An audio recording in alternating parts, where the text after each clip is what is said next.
went shopping. I just observed and picked out things I like for you to know. We're not even getting into that one. Everything he picked out for me, I was like, awful. But yeah, I only found like 2 things, but David got like a whole wardrobe full, which was nice. And to be fair, we actually got quite a bit for our festivals coming up with the business. But yeah, officially I am 10 weeks pregnant today, guys. Woo! 10 weeks. I'm feeling good. Even just like, it was so busy today, and yeah, I asked David to drive back because I am snoozing. I say I'm snoozing, I'm just resting because I am very tired. And yeah, symptoms are still, nothing's changed. I still get like indigestion. David was like, what are you doing? I'm like, I'm trying to tap my chest because I've got indigestion. And yeah, still the food aversions, but I'm finding things that I My can symptoms eat. are getting stronger now. Oh yeah, what are they? Okay. More tired, more responsibility, more care, more looking after. And I actually did a photo, it was a photo, yeah, of my little bum. It's a gorgeous photo. Yeah, and you can really, you're starting to see, can't you? Even on my clothes now, you're starting to notice the little bump. So 10 weeks, I have got a little bump. Still a little bump. I'm not saying it's a big bump, but it's still below the belly button. But it's starting to expand. I can just like see like everything's expanding, and I am growing. I need to do my measurements actually. Everything's getting bigger on you, and everything's getting smaller on me. Yes, David's losing the weight. I'm now officially putting it on. I think I've put on a little bit in the last week. But yeah, last week, because I didn't really do an update. Last week I was tired, guys. After that retreat, it took it out of me, and I actually couldn't even do any clients, could I? I was just like, I need my energy back. I had 5 ulcers in my mouth. Now they're like so much better. You can kind of see where it was there, but my whole lip was like, my dad came round, he was like, have you had lip fillers? I was like, no. I was like, look at this, and it was like huge ulcer, and it was under my tongue as well, all under my tongue, and I think that's just my body telling me I overdid it, but I didn't feel like I overdid it at the time. You were like, I think your body's going through a lot of changes as well. Yeah, but like you'd be like, Laura, I'm like down the other end having a nap. And I did try and listen to my body, but at the same time, you know, we have a retreat and we've got work to do, and it's like I wanted to be there. But the good thing is, I've done most of it. I know, but I did the inner child play. I did the Reiki Masters. The Reiki Masters on the Friday. Yeah, that was quite a lot. That was a lot. It was like 3 hours back to back, 4 hours, I think, 3 hours. 4 hours. Shout out to the Reiki Masters in our platform now. Shout out to the Reiki Masters. So yeah, that was pretty intense, that one. But then I think I did attunements for like, there was 5 of them. I did 5 attunements back to back. I think it just exhausted me because the Saturday I was so tired. But yeah, it just took me a week to recover, because even with my ulcers I couldn't really talk properly, so I couldn't even do like update videos. Obviously, as you saw, I did my we managed, I was feeling better on Thursday. I was feeling better on Thursday, hence why we went for that last minute scan, which was amazing. Saw our babies. And then yeah, Saturday I had my midwife appointment with the NHS, and this morning I had my midwife appointment with an independent midwife. I'm like umming and ahhing, aren't I? I definitely feel like I'm more leaning towards independent, but it is an investment. It's like, I think it's like 8,000 just for independent midwife, for a singleton, and apparently for twins it's a little bit more because the insurance is double for both babies. But she told me a lot. I don't even know if I want to go into it right now, but like, she told me a lot of information and about the NHS, and I know I came out of the NHS appointment feeling super positive that they could do things, and she said this is normal. She delivered twins on the weekend, and that mother, basically not the same hospital as my one, but that mother ended up, last minute they said 36 weeks, they said to her, yeah, no, we can't do the home birth now. So up until 36 weeks, they were saying to her, we can do the home birth, we'll get a team together, like everything that she wanted. And then right at the last minute, like the senior people came in and said, no, we're not doing, we haven't got enough staff, and literally like rejected it. And like, she's under like, I don't know what she's going through, but she's trying to, she was basically looking into human rights, her human birth rights, women's birth rights, on like that they just took that away without like any real explanation for it. So she ended up having to have a private midwife last minute, which is amazing. The midwife I was speaking to came in last minute, was available and managed to deliver the twins. But obviously, like the whole birth, thinking you've got this plan and then them taking it away, just like that was one of my fears with going with the NHS. But the independent midwife did say, speak to your consultant. She goes, message to try and get in a little bit sooner, so you know, like with the twin birth, you want to know what you're doing. I know it's far away, but I still want to have that sort of plan of, am I going independent? Am I going to go NHS? But she said there's a way you can do both, but it's like it's just that risk with NHS of like, they could take all that away and be like, no, you're just coming onto the labour ward. But it depends how much you want to fight for Oasis, or you want to fight for the birthing centre, whatever it is like you're wanting. It's like you've got to put up this extra fight, and I'm just like, at the same time, like, do I even want to put up the extra fight? I don't know, like I'm umming and ahhing. So I'm still going to go down both avenues and just see how I feel. I don't have to make up my mind up yet. But yeah, it is a big cost, it's a big investment, but I know we'll find a way. Like, if this is how the babies want to come, and we'll find a way. And another thing we found out is that if babies come pre-36 weeks, so if they're premature babies, independent midwife won't be insured to deliver them at home, so you still have to go into hospital. So there's like pros and cons of going both ways, and it is just like, yeah, we have to sort of sit down and have a little chat about it, won't we, babe? I did really like her. Really like her. There's a lot to weigh up. There's a lot to weigh up, but it is still early days, and I think this is why I'm glad I'm sort of getting all my research now, asking all the questions now, so then I'm not like rushing last minute. And sometimes when you do have that kind of, okay, this is what we're going for, and now commit to it, like, it just seems like it's more at ease. And especially with this independent midwife, like, she does all your midwife appointments at home. I'm like, oh, that's just so nice, not having to go to hospitals and stuff. So look, we'll see. And obviously, look, and I said this to the midwife as well, like, the babies will do what they want to do. If they want to come early, they're going to come early. If they want to come late, they want to come late. If they want to come on time, they're going to come on time. We can't predict it, like, we can't control it. I generally believe that the babies come how they are wanting to come.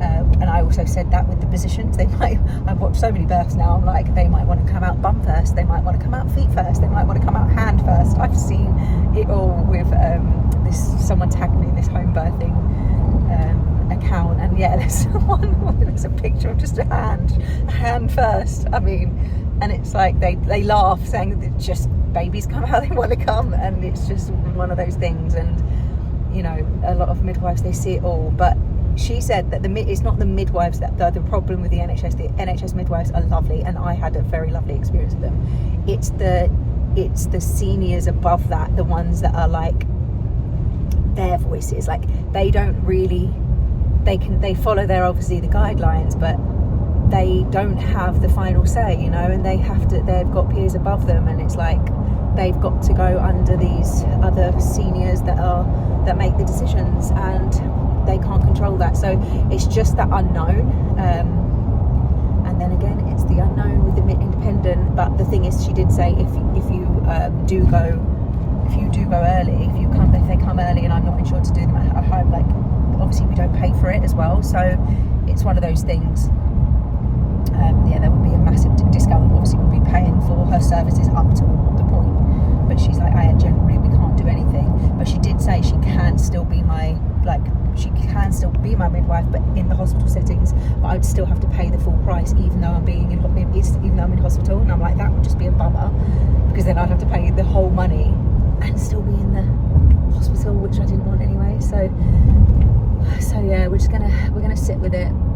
We're gonna do the research on it, and then speak to the family, and then we'll decide, won't we? I think ultimately we need to speak to the NHS first and see whether they can actually provide what we want. But that's what they did with the other twin brother. No, I know, but then they gave it everything up until 36 weeks, and they went, oh, sorry, no, we don't have enough staff to do your home birth. Like, and I want to ask that with Prue, like, but apparently someone has asked already, and they didn't reply on saying how. how many births, home births are rejected because of staffing. Yeah, but do you not think that we are aligned to the goodness of life?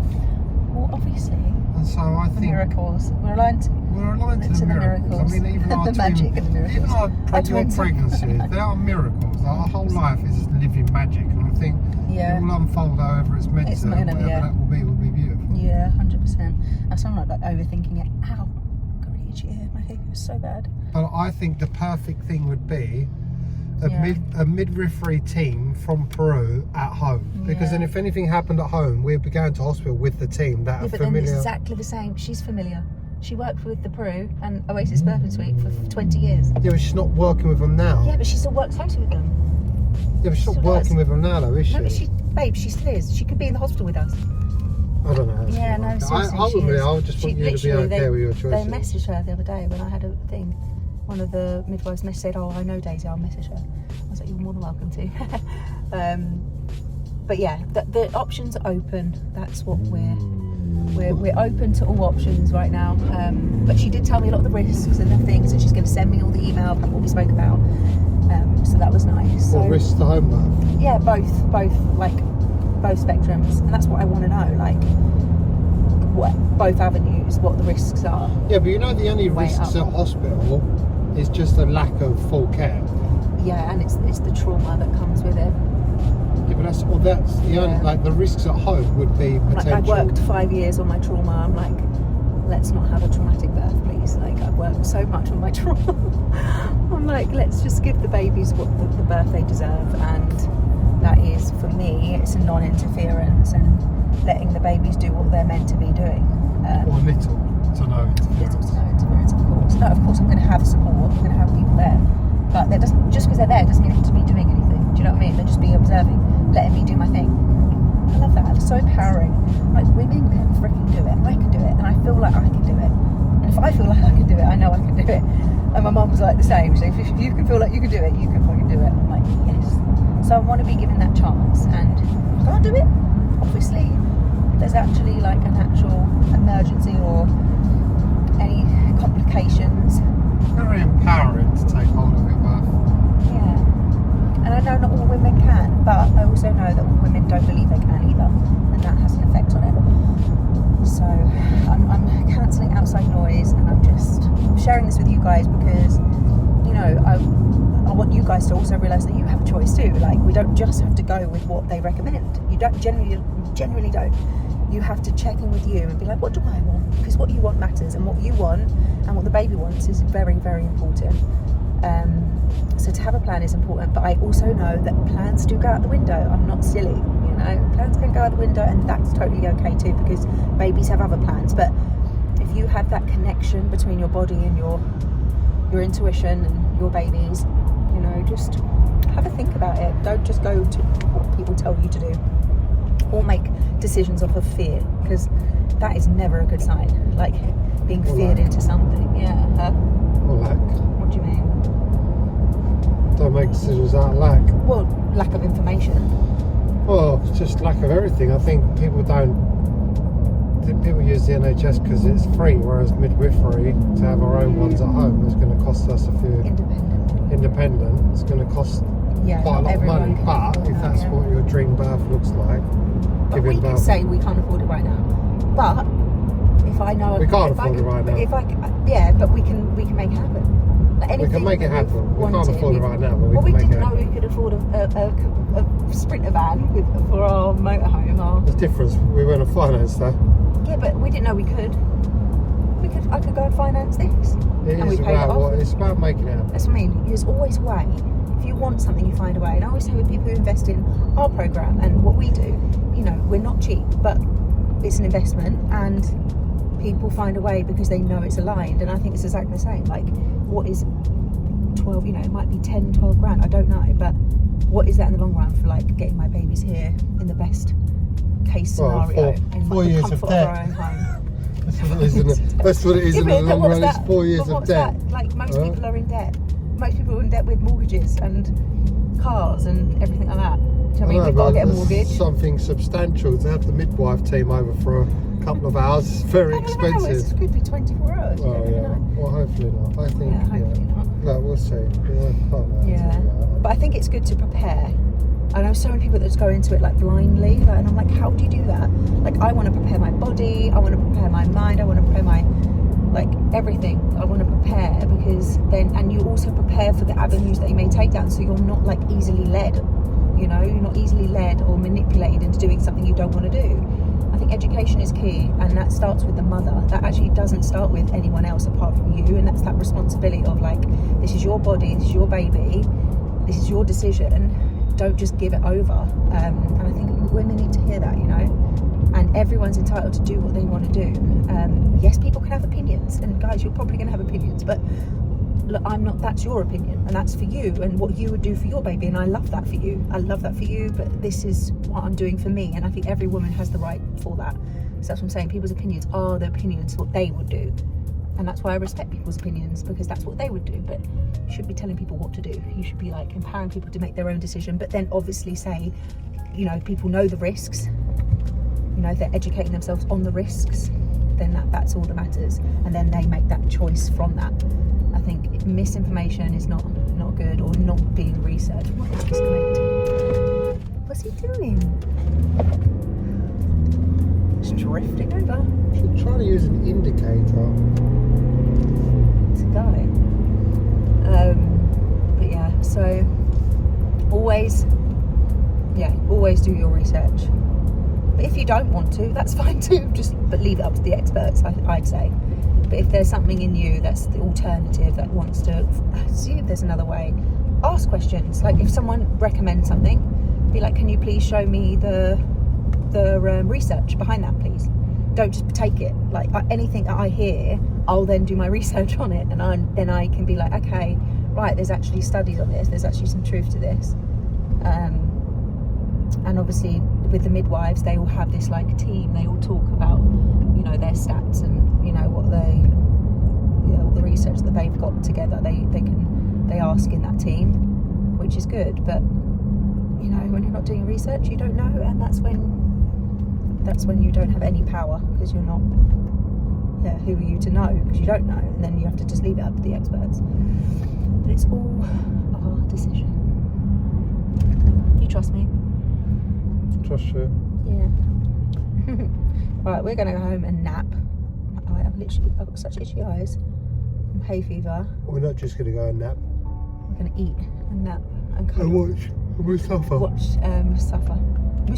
Mufasa? No, Mustafa. Watch you suffer. Watch me suffer. I want to watch. It's Mufasa.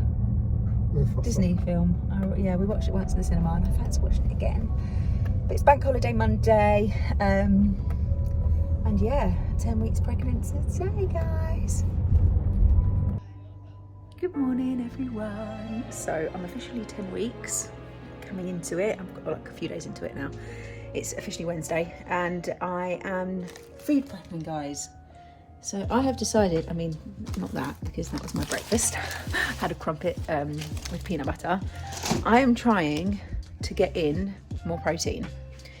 So I've tried to pick things that I can eat snack-wise, obviously. The only thing is I forgot nuts. I really fancied pistachio nuts, which I might have to go out and get. But I bought these amazing Tupperwares, and I'm just gonna like put in things I feel like I can eat and snack on throughout the day.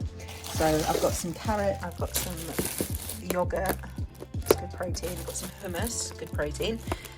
Feta cheese in there, still not 100% cheese. Sometimes I can eat it, sometimes I can't. And then I'm still into these fresh fruits and like fresh, just like crunchy stuff. And I have got some pizzas, but I wanted to get some pears as well, but I'm waiting for them to ripen. Bananas, and I'm so annoyed. How annoying when you buy bananas and they're bloody like this. I have to go take them back. So yeah, the plan is, let's get the Tupperwares up. Look, I bought these amazing Tupperwares. They're really heavy, but they're glass, and then just the plastic lid, but I didn't really want all plastic, so I've got the glass ones, and they're really good price on Amazon. So I've got 3 of them. I don't know how many I'll need, but I'm going to start with 2 and then see how I get on. So apparently I need to get in 150 grams of protein a day. Like, how do you even do that? Like,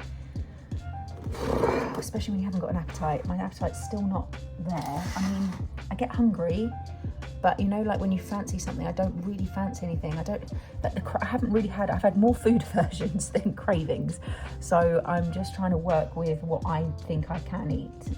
Last night I did actually have a chicken pitta with Caesar salad, which is really nice. David did shredded chicken for me, and I managed to eat that just really slow, but I was trying to get in as much protein, so trying to get protein in every meal, and just keeping up the snacks, because otherwise I'm just not eating enough, and then my energy is like not the best. So I'm going to try and eat a little bit more this week.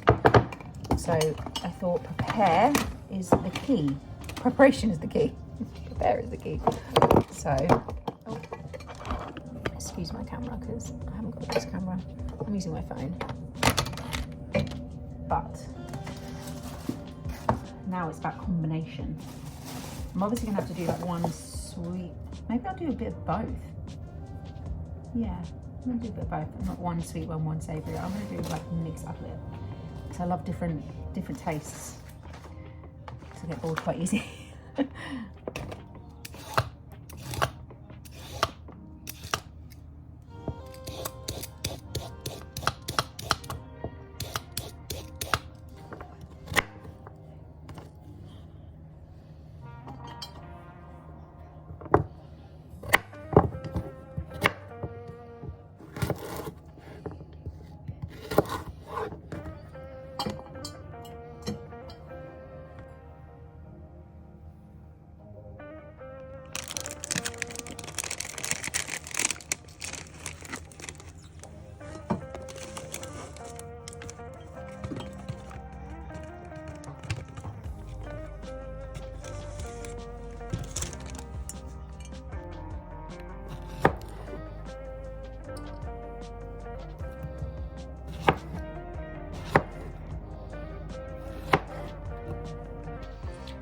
Done it. So I've got some carrots and some peppers, hummus, and we've got a mixture of strawberries and apples. And in this one we've got some olives, again carrots and peppers and hummus. And in this one we've got more of the fruits. We've got the yogurt with honey, and then apple, strawberries, and then just the leftover of what we had with the olives and feta. So sweet savoury. 3 of them. Let's see how we get on.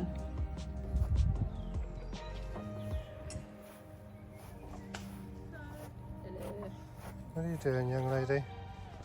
Tired. Went for a swim today, didn't you? Yeah. Seems to have taken it out of you. And it would also seem that the dog went for a swim too. It's very cute. I don't know where you're going to fit 2 children in this picture.